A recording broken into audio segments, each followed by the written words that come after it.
Hello friends, welcome to my channel. આજે આપણે બનાવીશું મસાલા ઢોસા માટેનો મસાલો।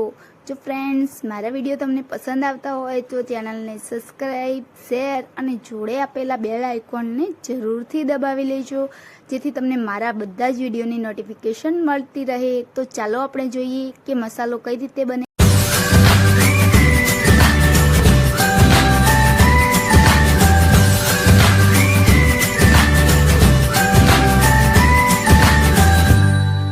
મસાલા ઢોસા માટેનો મસાલો બનાવવા માટે એક પેનમાં 3 ચમચી તેલ એડ કરી લેવાનું છે।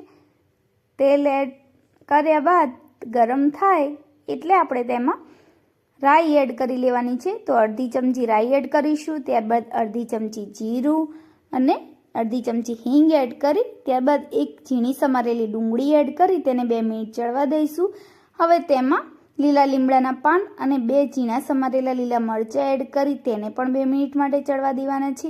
પછી આપણે બીજા મસાલા એડ કરવાના છે। તો મસાલામાં આપણે 1 ચમચી લાલ મરચું પાવડર એડ કરી લેવાનો છે, ત્યારબાદ અડધી ચમચી હળદર એડ કરીશું। હવે આપણે તેમાં અડધી ચમચી ધાણા જીરું પાવડર, સ્વાદ અનુસાર મીઠું એડ કરી લેવાનું છે અને અડધી ચમચી ગરમ મસાલો એડ કરી લેવાનો છે। આ બધા જ મસાલાને આપણે મિક્સ કરી લેવાના છે। પછી આપણે બાફેલા બટાકા મેશ કરીને રાખ્યા હતા તેને આ મસાલામાં એડ કરી લઈશું અને સારી રીતે મિક્સ કરી લેવાના છે। મસાલો બટાકા સાથે સારી રીતે મિક્સ થઈ જાય તેના માટે આપણે મેસનનો ઉપયોગ કરી લેવાનો છે। મેસનની મદદથી આપણે આને મેશ કરી લઈશું, જેથી બધો જ મસાલો બટાકા સાથે એકદમ ભળી જાય।